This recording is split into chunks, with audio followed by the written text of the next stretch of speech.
Hello dear students, आपके अपने YouTube channel चैनसर में आपका स्वागत है। आज हम डिस्कस करने वाले हैं द नेशनलिस्ट मूवमेंट्स कि जो आगे का जो नेक्स्ट पार्ट है, जहां पर आपके जो द पार्लियामेंट्री रिफॉर्म्स एक जो नया जो प्रयास है ब्रिटिश के द्वारा, जैसे 1905 में आपके जो बंगाल का पार्टीशन हुआ था, तो उसके बाद जो डिफरेंट जो मास जो मूवमेंट स्टार्ट हो गया था, यहाँ पर डिफरेंट तरीके से आंदोलन हो रहे थे, तो उसको काउंटर पार्ट्स के रूप में उसको काउंटर करने के लिए जो पार्लियामेंट्री रिफॉर्म्स है वो इंडिया में इंट्रोड्यूस किया गया था। अब इसके हम देखें पार्लियामेंट्री रिफॉर्म्स, तो क्या होता है कि यहाँ पर जो होल जो कंट्री है वो रेस्टलेस था। यानी 1905 में आपका जो पार्टीशन हुआ था बंगाल का, उसके बाद कहीं ना कहीं यहाँ की जो स्थिति है वो बहुत ज़्यादा ख़राब हो गई थी। सो ब्रिटिश के द्वारा क्या किया गया कि जो लॉर्ड जो कर्जन थे जिसने पार्टीशन किया था, उनको वापस बुला लिया गया और उसकी जगह पर जो मिंटोज है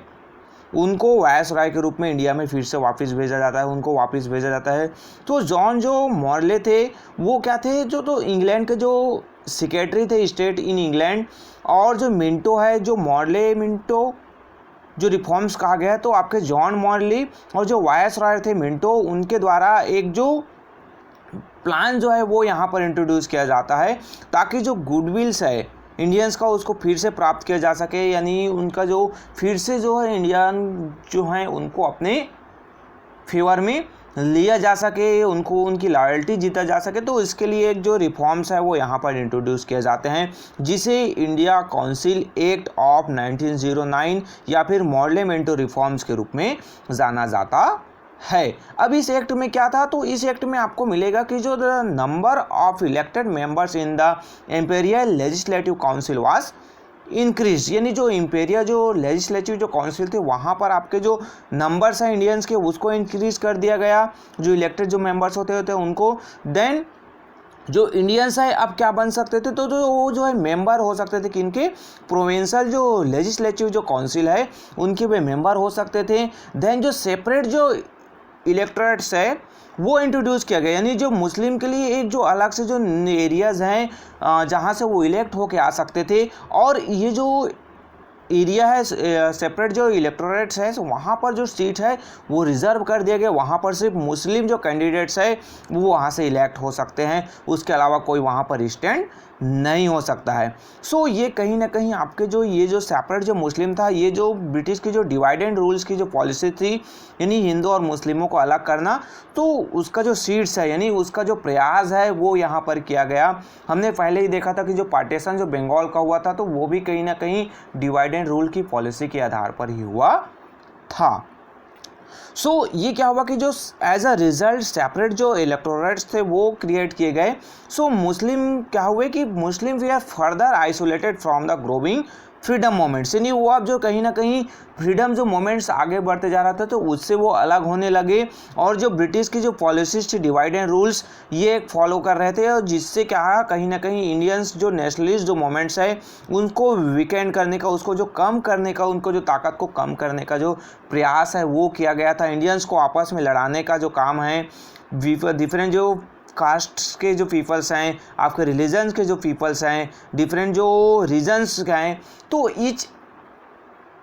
जो रीजन्स है अनदर जो रीजन्स के जो पीपल्स को आपस में वो क्या कर रहे थे, एक दूसरे के अगेंस्ट कर रहे थे, और जो नेशनलिस्ट जो मोमेंट्स बढ़ते जा रहा था उनको वीकेंड करने का, उसको कमज़ोर करने का जो प्रयास है वो ब्रिटिश के द्वारा किया जा रहा था। But however even this act made no reference to representative government, nor was there any sign of parliamentary democracy for Indians. The British government continued its hold on Indian administration. यानी ये जो कहीं ना कहीं पार्लियामेंट्री जो reforms लाया तो वहाँ पर जो कोई जो रिप्रेजेंटेटिव गवर्नमेंट ऐसा कोई सिस्टम दिखाई नहीं दिया। साथ ही साथ यहाँ पर जो कोई भी जो पार्लियामेंट्री जो डेमोक्रेसी इंडिया में बात की जा रही है, डिमांड किए जा रहे थे हमारे कांग्रेस लीडर के द्वारा, तो उसका जो साइन है उस टाइप से कोई जो इस जो एक्ट है वहाँ पर कुछ दिखाई नहीं देता है, और जो ब्रिटिश गवर्नमेंट है यहाँ पर कंटिन्यू अभी भी चलते रहता है। देन नेक्स्ट आपको the formation of Muslim league 1906। अब जो एक नया जो मुस्लिम लीग है, सो मुस्लिम लीग वाज उसका जो फॉर्मेशन होता है किसका, अलग से जो मुस्लिमों का एक जो संगठन है वो फॉर्मेशन होता है। ये जो आपके जो पॉलिसी थी किसने की ब्रिटिश की जो डिवाइड एंड रूल की जो पॉलिसीज़ है वो अब यहाँ पर काम करने लगा था, और अलग से एक जो मुस्लिम लीग है उसका फॉर्मेशन हो जाता है, जिसमें आपके मुस्लिम लीडर, जिसमें आगा खां जो थे वो were summoned to Shimla and made to believe that they should do something to safeguard their interest as the Congress was dominated by Hindus। यानी आगा खां के द्वारा शिमला में एक जो कॉन्फ्रेंस बुलाया जाता है, और वहाँ पर जो डिफरेंट जो मुस्लिम जो लीडर्स है अलग अलग एरिया से वहाँ पर आते हैं, और वहाँ पर एक डिस्कशन होता है कि कहीं ना कहीं जो कांग्रेस है वहाँ पर जो हिंदू है उनका डोमिनेटिंग ज़्यादा है, उनका प्रभाव ज़्यादा होते जा रहा है। तो बाद में या फिर एट प्रेजेंट जो है मुस्लिमों की स्थिति है वो उतनी बेहतर नहीं हो सकती थी। जो मुस्लिम लीडर्स ये समझते थे उस समय, उनके मन में ये डर था कि कहीं ना कहीं अगर ब्रिटिश यहाँ को छोड़कर चले जाते हैं तो इंडिया में जो इंडियन जो गवर्नमेंट होगा वहाँ पर मुस्लिमों को कोई भी जो रिप्रेजेंटेटिव जो वो है वो नहीं मिलेगा, उनको कोई पोस्ट नहीं दिया जाएगा, और कहीं ना कहीं वो पीछे रह जाएंगे। सो इस रूप में एक अलग से डिफरेंट जो मुस्लिम लीग है, एक अलग सा जो लीग जो सेपरेट जो पॉलिटिकल ऑर्गेनाइजेशंस के रूप में मुस्लिम लीग का जो फॉर्मेशन किया जाता है। बट कुछ ऐसे भी जो मुस्लिम जो लीडर्स थे वो उस समय मुस्लिम लीग के साथ ज्वाइन नहीं हुए, और वो आपके कांग्रेस के साथ ही जुड़े रहे, जिसमें आपको देखने को मिलेगा कौन, अब्दुल कलाम आज़ाद है, आपके हकीम अजमल खां हैं, और उसके अलावा और बहुत सारे मुस्लिम जो लीडर थे वो कहीं ना कहीं अभी भी कांग्रेस के साथ बने हुए थे। और वो जो रिलीजन्स यानी बियॉन्ड द रिलीजन्स यानी वो धर्म से परे, धर्म से ऊपर हटकर वो जो है एक इंडियंस के रूप में, वन नेशंस के रूप में यहाँ पर इंडिया को देख रहे थे, वो जात पात धर्म के आधार पर बटे हुए नहीं थे। देन इसी समय एक जो मेजर जो इवेंट्स होता है वो कहीं ना कहीं जो नेशनलिस्ट मूवमेंट्स है उसको और बूस्ट करने का काम करता है। सो वो थे आपका कॉरोनेशन जो दरबार लगता है आपके जो राजा से हुआ था आपका किसका, जो किंग जॉर्ज फिफ्थ है, यानी किंग जॉर्ज जो फिफ्थ है वो ब्रिटिश जो गद्दी पर, ब्रिटिश जो ट्रॉन पर वो जो है बैठते हैं। तो उसी के जो खुशी में, उसी के जो आने के वेलकम में जो 1911 में ये जो दरबार है वो दिल्ली में लगाया जाता है। सो जो किंग है और जो क्वीन है उसको अटेंड करते हैं, और यहाँ पर जो दो मेजर जो इवेंट्स है, जो मेजर जो घटनाएं होती हैं, मेजर जो दो इवेंट्स है उनको यहाँ पर क्या किया जाता है, अनाउंसमेंट किया जाता है, जिसमें एक था कि रीयूनाइट बंगाल, यानी बंगाल को फिर से एक कर दिया जाता है। साथ ही साथ जो शिफ्ट द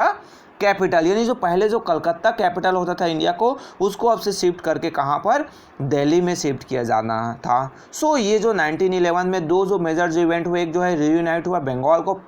जो आपका जो विभाजन हुआ था आपका 1905 में, वो जो है बंगाल फिर से 1911 में एक हो गया। देन आपका जो कैपिटल है कलकत्ता से दिल्ली शिफ्ट किया गया। सो ये आपके दो मेजर जो इवेंट्स हुए, आपके जो कॉर्नेशन जो दरबार लगा वहाँ पर। देन हम नेक्स्ट देखने को मिलता है कि द होम रूल लीग। अब इसमें क्या होता है कि by now some of the Indian leaders realized that unless popular pressure was brought to bear upon the government, they would never have self rule or home rule. यानी यहाँ पर एक जो चीज़ देखने को मिलता है कि ये जो होम रूल लोग है, होम रूल लीग है, उसका जो फॉर्मेशन इसलिए होता है कि ज़्यादा से ज़्यादा जो प्रेशर है वो ब्रिटिश गवर्नमेंट पर क्या किया जाए, डाला जाए, और इसके लिए एक डिफरेंट जो होम रूल लीग है उसके जो फॉर्मेशन है वो किया जाए, ताकि ज़्यादा से ज़्यादा सेल्फ रूल के लिए ब्रिटिश गवर्नमेंट को प्रेशराइज किया जाए। सो ये जो है आपके जो होम रूल लीग है वो जो फॉर्मेशन होता है, they are for between 1915 and 1916 two home rule leagues were started, यानी जो आपके जो खुद के जो शासन के लिए दो जो आपके लीग है उसका फॉर्मेशन होता है। एक जो है आपके लीडरशिप में किनके, लोकमान्य तिलक का, वो पुणे में इस्टेब्लिश होता है, और जो एक सेकंड है जो आपके जो एनी बेसेंट है उनके लीडरशिप में आपके मद्रास में ये जो होम रूल लीग है, दो डिफरेंट जो होम रूल लीग्स है उसका फॉर्मेशन होता है। Then this two home rule leagues carried out intense propaganda all over the country in favor of the demand for self rule or home rule in India after the First World War। यानी ये जो है क्या करते हैं कि ये जो डिफरेंट जो टू जो होम रूल लीग्स हैं उसका फॉर्मेशन हुआ था। तो ये कहीं ना कहीं अलग अलग जगह पर, अलग अलग एरिया पर इंडिया में पूरे फैल के लोगों को ज़्यादा से ज़्यादा होम रूल, आपके जो रूल्स है सेल्फ गवर्नमेंट से रिलेटेड जो बातें हैं उनको बताने लगे, और ज़्यादा से ज़्यादा जो ब्रिटिश गवर्नमेंट प्रेशराइज जो है वो करने लगे। और ये चाहते थे कि कहीं ना कहीं आफ्टर जो फर्स्ट जो वर्ल्ड वार है, जो फर्स्ट वर्ल्ड वार आपका जो 1914 से लेकर 1918 के बीच लड़ा गया था, तो उसके बाद कहीं ना कहीं इंडियंस को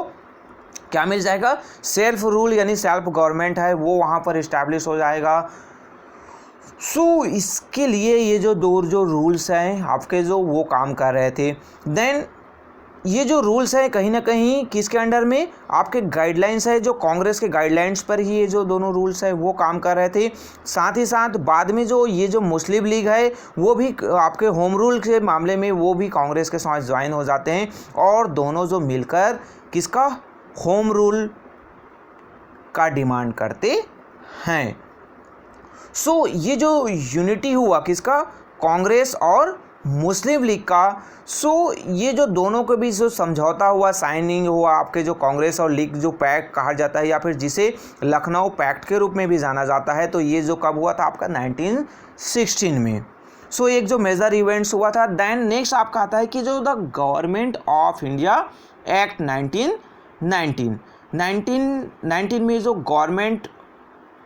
इंडिया का जो गवर्नमेंट सिस्टम है उसको कैसे बेहतर तरीके से रन किया जाए, तो उसके लिए कुछ जो नई जो सिस्टम है, नई जो बातें हैं वो यहाँ पर लाया गया था। So in 1918 the Montagu Chelmsford reforms were announced, so named after the Secretary of State of India Edwin Montagu and Viceroy lord Chelmsford. So ये आपके क्या हुए, तो जो मॉन्टेगो चैम्सफोर्ड जो रिफॉर्म्स हैं वो कहीं ना कहीं अनाउंस किया गया है। उस समय आपके जो सेक्रेटरी स्टेट ऑफ इंडिया थे वो कौन थे, आपके एडविन मॉन्टेगो, और जो वायसरॉय थे वो लॉर्ड चैम्सफोर्ड थे। तो उन्हीं के नाम से ये जो मॉन्टेगो चैम्सफोर्ड रिफॉर्म्स या फिर गवर्नमेंट ऑफ इंडिया एक्ट है वो क्या किया गया था, लागू किया गया था, अनाउंस किया गया था। सो इसका जो मेन उद्देश्य क्या था, सो ये जो है ग्रेजुअली जो डेवलप करना है, जो रिस्पॉन्सिबल गवर्नमेंट है वो इंडिया में डेवलप करना था, और ये as a part of the British Empire, यानी ब्रिटिश एम्पायर में रहते हुए एक जो इंडियन जो गवर्नमेंट है यहाँ पर डेवलप करना था। ये जो इस जो गवर्नमेंट ऑफ इंडिया एक्ट है इसका मेन उद्देश्य था। सो ये जो this reforms led to the enactment of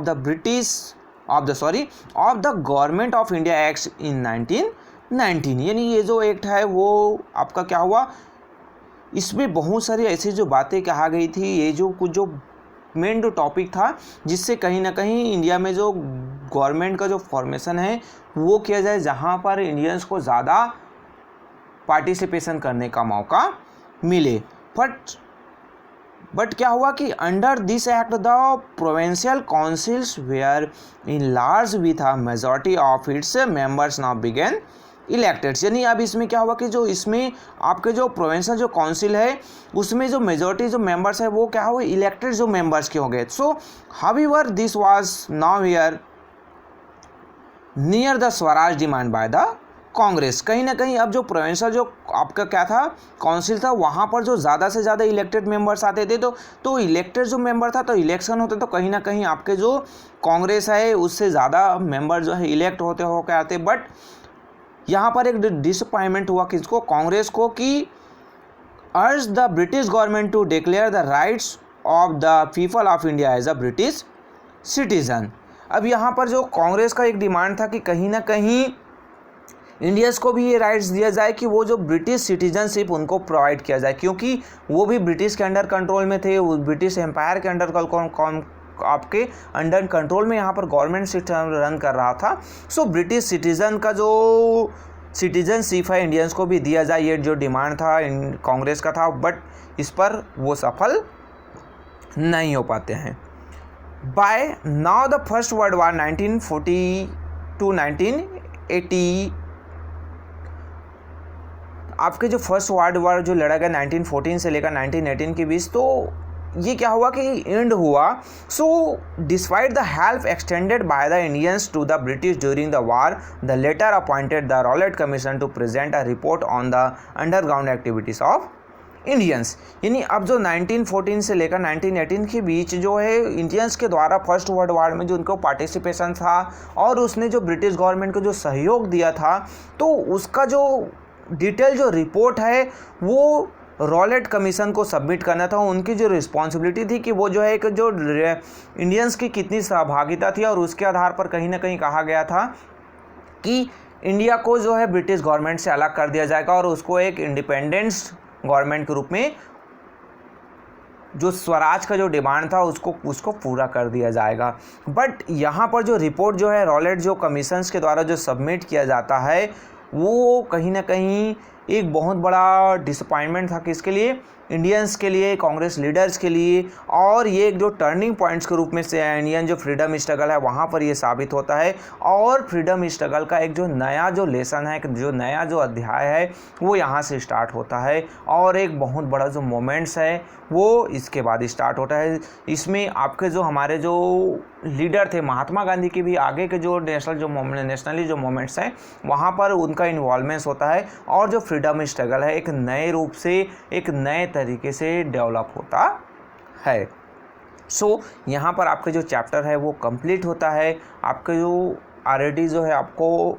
इसके जो क्वेश्चन आंसर है मैंने आपको प्रोवाइड कर दिए हैं, इसका कंप्लीट एक्सरसाइज वर्क है, आप मेरे वीडियो चैनल्स पर जाकर आप सर्च कर सकते हैं, वहाँ पर आपको मिल जाएगा। सो आज के लिए बस इतना ही। अगर ये वीडियो आपको पसंद आया होगा तो प्लीज़ लाइक ज़रूर कीजिएगा। अगर कुछ डाउट्स है, कुछ सजेशन देना है तो कमेंट्स बॉक्स में जाकर कमेंट्स भी कर सकते हैं, अपने दोस्तों के साथ शेयर भी कीजिए। और अगर आपने अभी तक मेरे यूट्यूब चैनल को सब्सक्राइब नहीं किया है तो सब्सक्राइब ज़रूर कीजिए, ताकि आपको जितने भी वीडियोज़ अपलोड हो रहे हैं उसका प्रॉपर नोटिफिकेशन मिल सके। So okay, thank you.